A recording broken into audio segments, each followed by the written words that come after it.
Hello friends, இந்த project வந்து பார்த்தீங்கன்னா நியூமேட்டிக் பஞ்சிங் மிஷின். இது ஆல்ரெடி நான் வந்து ஷார்ட்ஸில் போட்டிருப்பேன். ஒரு சில பேர் வந்து ஷார்ட்ஸை விட நீங்கள் ஃபுல் லென்த் வீடியோ மாதிரி போடுங்க, வியூ பண்ணி பார்க்குறதுக்கு கொஞ்சம் நல்லா இருக்கும்னு கேட்டிருந்தீங்க. இதில் யூஸ் பண்ணியிருக்கக்கூடிய சிலிண்டர் வந்து பார்த்தீங்கன்னா 32x100. 32 mm வந்து டயா இருக்கும், 100 mm வந்து லென்த் இருக்கும், ஸ்ட்ரோக் லென்த் இருக்கும்.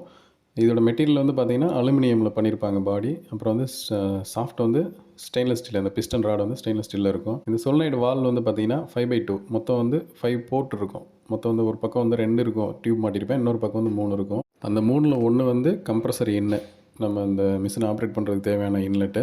2 வந்து எக்ஸாஸ்ட்டு. 5 போர்ட்டு 2 பொசிஷனில் இது ஒர்க் ஆகிறதுனால இது வந்து 5/2 சொலினாய்டு வால் அப்படின்னு நம்ம சொல்கிறோம். எப்படி பண்ணியிருக்கிறேன்னு பாருங்கள். ரொம்ப சிம்பிளாக தான் இருக்கும். இந்த மாதிரி ப்ராஜெக்ட்ஸ்லாம் நீங்களே பண்ணுறதுக்கு, படிக்கிற டைமில் நீங்களே பண்ணுறதுக்கு ட்ரை பண்ணுங்கள். ஏதாவது டவுட் இருந்தால் கமெண்ட் பண்ணுங்கள். பிடிச்சிருந்தா மறக்காமல் லைக் கொடுங்க. இது மாதிரி நிறையா வீடியோஸ் போடுறதுக்கு எனக்கு கொஞ்சம் இன்ட்ரெஸ்ட்டாக இருக்கும். மறக்காமல் சப்ஸ்கிரைப் பண்ணுங்கள், ஷேர் பண்ணுங்கள், கமெண்ட் பண்ணுங்கள். தேங்க்யூ.